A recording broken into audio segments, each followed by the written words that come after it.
The Turning. I don't. Hey.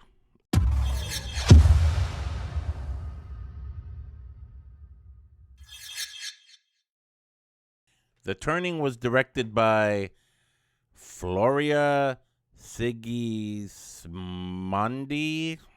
I know I'm terrible at names. That's why I had to read it because forget it.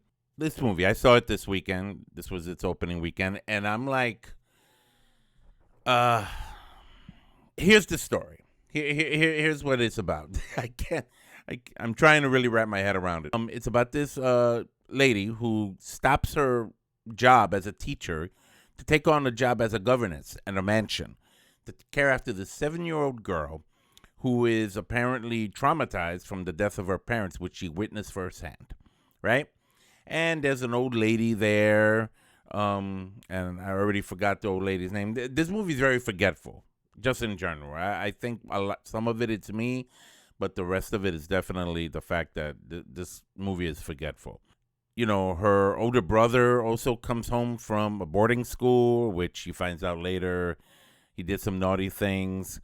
And then apparently weird things start happening at night, right? It's a supernatural occurrence. It's a supernatural horror flick. And there's supernatural occurrences, there's a couple of jump scares, and there's this whole thing with ghosts and everything and a murder. And all I can say as I kept on watching this movie was that this is the same atypical it's not well, yeah, it is nonsensical if you're going to keep repeating itself. It's like the reinvention of the wheel. Nothing really comes of this movie. And at the end, you're left wondering, what the hell did I just watch? I'm really disappointed in this film. I mean, the billboard, the poster for it looked good, and I said, "Oh, this should be interesting." I don't understand it. I really don't. Okay, she was there to now in the beginning of the movie. Granted, you see what happened to the lady that was there teaching these kids before our main protagonist comes, right? So we kind of get a sense of to see what happened to her, and it connects with the rest of the film. And then you're wondering again, where did this all go? Like in the first act of the movie, it seemed together. Then it starts falling apart in the middle of the second act, and then in the by the time the third act is in, it's just one big mess of what the hell. Really, it leaves you with more questions than any kind of answers. You don't understand what, especially at the very end. Like what? I was just like, is this supposed to be a cliffhanger? It failed as a cliffhanger because it was that bad. It was so ick. Give it one stinking coffee cup and not a good brew at all because this joint was bad. It wasn't scary. It was too cliched. And here's this other thing that's driving me crazy about these films. This is like I think the third film I've seen in the last couple of months. The third horror film that it involves seeing an overhead shot, probably from a drone, of a car driving through a winding road surrounded by trees, right? A nice overhead shot of that.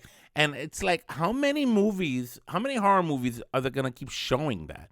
Like, I've been seeing this. I'm seeing this too much now. I'm seeing a pattern here, and it sucks because there's nothing unique anymore. This movie, there was nothing different about it. There was nothing unique about it. There was nothing that I came home with except, holy God, I'm so glad I didn't have to pay for this one because I'm an AMC stub. So as a result, you get free movies. You obviously pay a month or a fee, but to feel like, what? At least I didn't have to yeah. It was just wasn't. It's not worth it. Do that. It's just bad. Oh yeah. By the way, the protagonist, her mom, is also kind of messed up. She's in a mental mental institution, I guess. And she visits her and tells her she's off on her way. She used to be an artist, or because she's drawing all this stuff. And then apparently there's some connection there, and there's a quick glimpse of something weird happening with her mother towards the end of the movie, and you're left hanging about what the hell that was about. No idea. Nothing. I'm telling you, this movie's one big hot mess. It was a waste of film. And here's the part that really bugs me. Ready for this? The kid that played the boy, right? That was crazy because he was giving the woman a hard time throughout the whole movie. Really, really bad. Was played by Finn Wolfhard. You know him best for his role as Mike in Stranger Things. And he also finished doing the It movies, part 1 and part 2.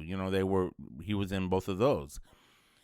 And I think he's in a couple other things too. This kid's career is really starting off. If I was him, I'd fire his agent, because what the hell he did, that movie is he's too good for that movie.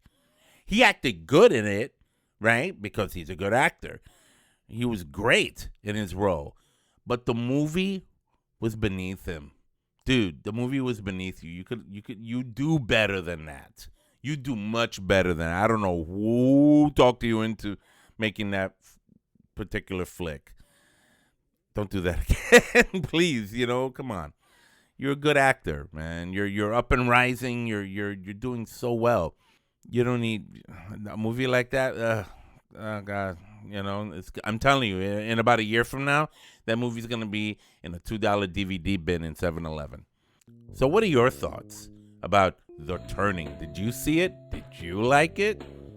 Talk to me. Comment below and share with me your thoughts regarding this other horror movie that came out in 2020, The Turning.